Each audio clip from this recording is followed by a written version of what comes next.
Сейчас постараемся запрыгнуть в самую нижнюю дверь, чтобы посмотреть и поснимать остатки былой роскоши России. Счастливый обладатель своего унитаза на 15 минут. Вот даже вам сигнализируют пацаны. 1800. 1800. А це гіпс чи що це таке? Ні, гіпс це літьо, а це ручна робота, полімерна пластика.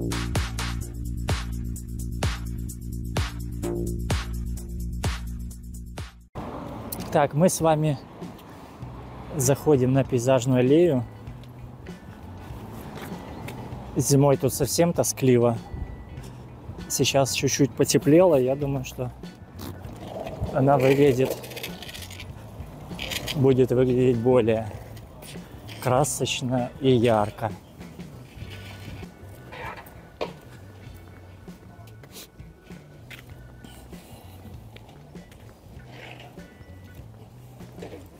Друзья, вот пейзажная аллея. Помню ее со времен еще, когда она не была реконструирована. Потихонечку ее приводят в нормальный вид.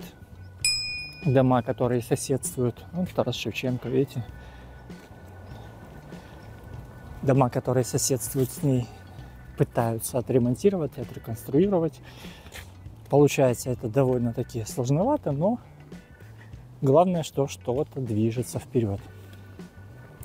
Летом очень много тут людей сидят, отдыхают. Благо сейчас появилось большое количество лавочек. Безопасность с камерами на столбах. Люди прогуливаются даже сейчас, видите. Не хватает тут велодорожки, потому что когда много людей, когда много родителей с детьми, то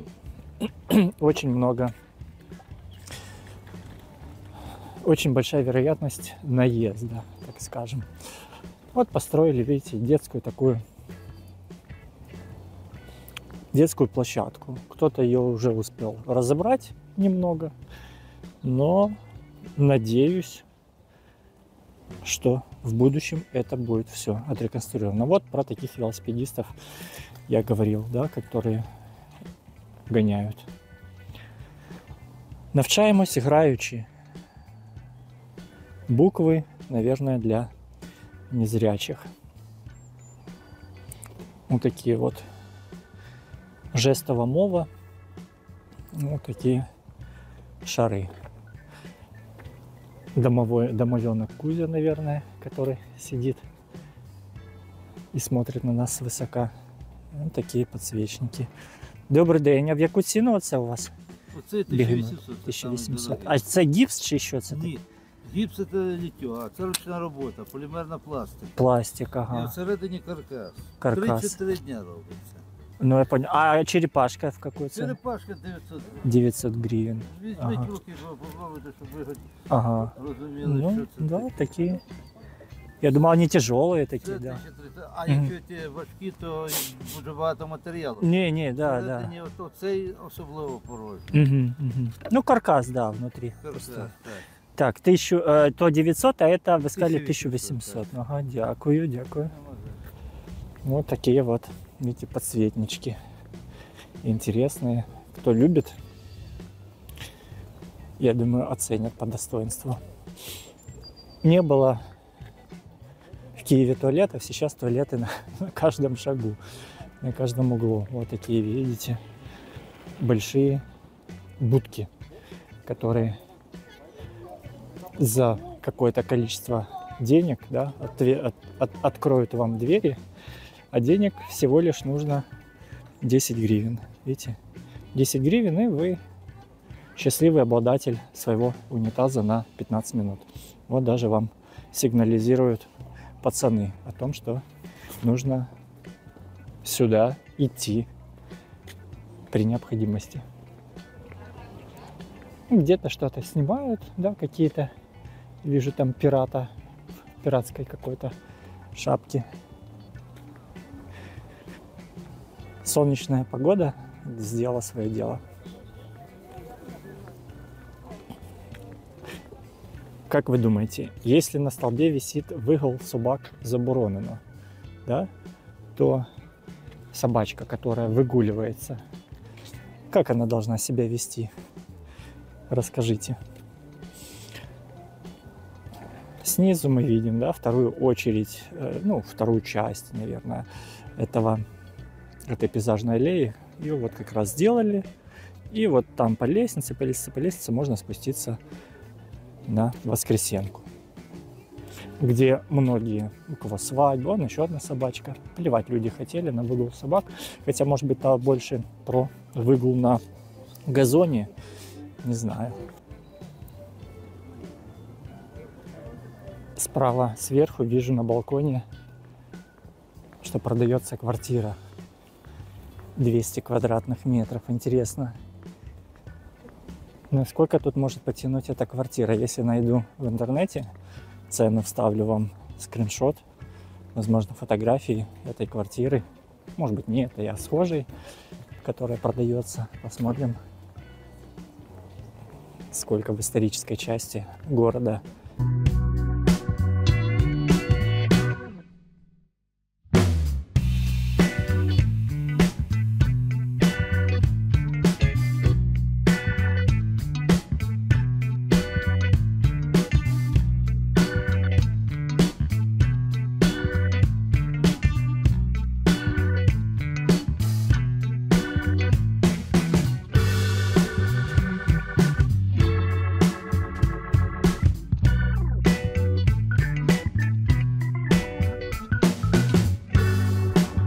По сути, Андреевский спуск. Вон у нас за деревьями виднеется Андреевская церковь.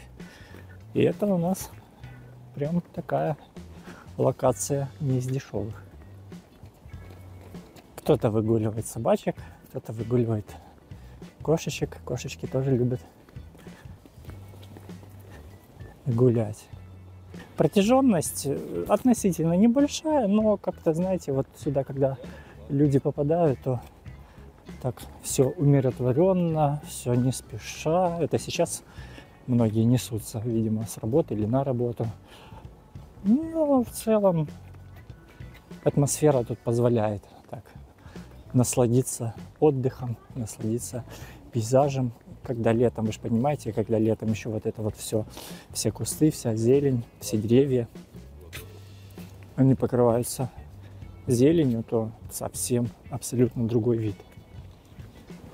Такую лавочку, прям как настоящая, выглядит. С подушкой, с одеялом. Интересные зайцы, интересные диванчики с сиденьями, где можно тоже посидеть в одиночестве или не в одиночестве. А на стенке стоит нарисованный кот, выложенный мозаикой, которому лет, наверное, же столько же, сколько и мне. Сейчас он через деревья, тут, видите, засадили все деревьями. Не так видим, но кот, вот его начало, и он идет. Такой кот-сороконожка. Идет через деревья и заканчивается аж, видите, в кустах. В конце дерева. Ну, такой вот котейка интересный, на всю стену растянут.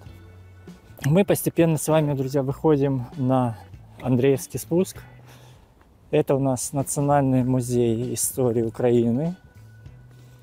Тут тоже огромная территория, огромная площадка. Тут люди вот такого вот формата любят взять пиццу, любят взять какие-то что-то перекусить и приземлиться вот на этих газончиках. На этих и на других. Вон там спереди у нас виднеется уже Андреевская церковь. Музей, судя по вывеске, написано «Музей працює». Вот, друзья, я пришел вот оттуда, это пейзажная аллея. И сейчас я нахожусь прямо вот так вот на углу над Андреевским спуском.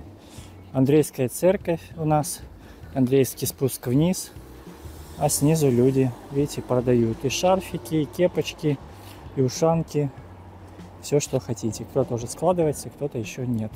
Идем мы с вами на фуникулер. Проходим через Михайловскую площадь.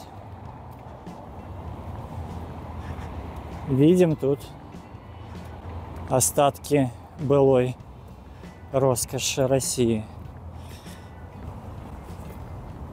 Люди фотографируют, смотрят, изучают все, что осталось. Вот такие дела.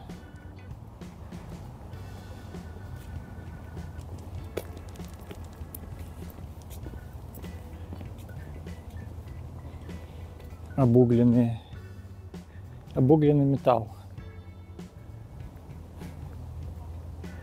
И без колес, без резины, искореженные машины. И даже есть куски ракет. Видите? Завернутые. Виставка знищеної військової техніки та озброєнь Російської Федерації. Люди оставляют, видите, свои автографы, кто с какого города оставляет свои пожелания за Харьков, за Чернигов. Тут слова из песни. В общем, видите все сами. Кто с Херсона, кто откуда.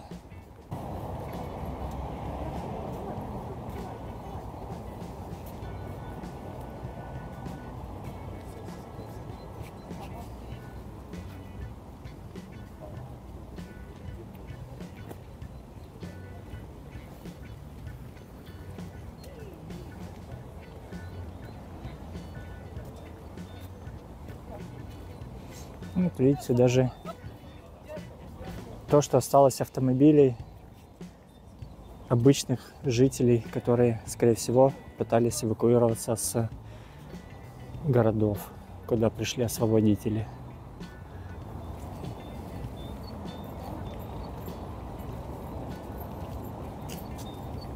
Так само, як в мене.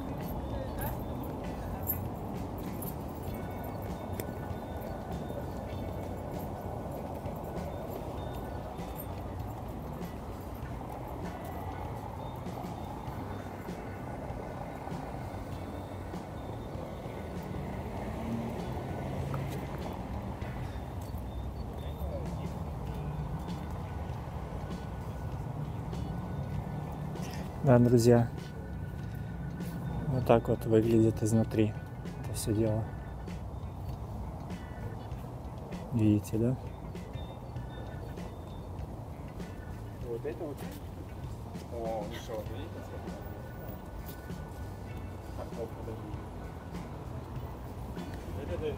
Так, друзья, дошли мы с вами до фуникулера. Сейчас зайдем. Справа у нас парк, который отремонтировали в 2018 году. Парк называется Владимирская гирка. И слева от него фуникулер, который ведет на Почтовую площадь. Прокатимся, посмотрим, насладимся.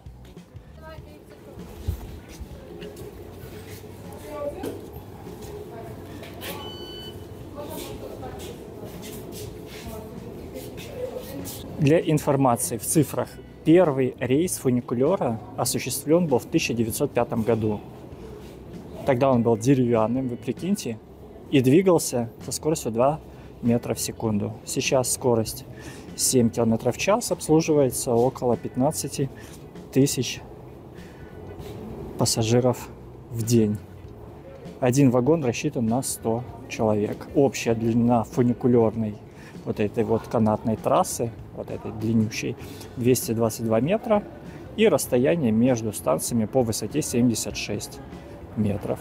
Вот такие вот интересные вещи. До возведения, кстати, фуникулерной вот этой системы люди преодолевали расстояние между нижним и верхним городом по лестнице, которая насчитывала 500 ступенек и 36 лестничных площадок. Вот к нам едет вагончик, видите? Сейчас постараемся запрыгнуть в самый нижний, в самую нижнюю дверь, чтобы посмотреть и поснимать, когда мы будем ехать вниз. сидит тетенька и везет людей в вагончике.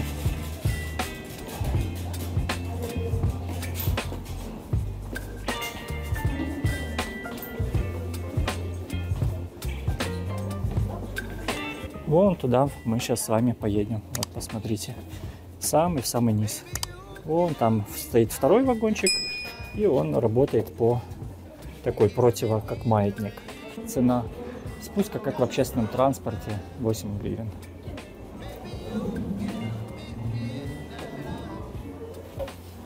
Ой, тетенька сейчас откроет двери, выпустила пассажиров на ту сторону, отпускает всех пассажиров на эту сторону.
Bye-bye.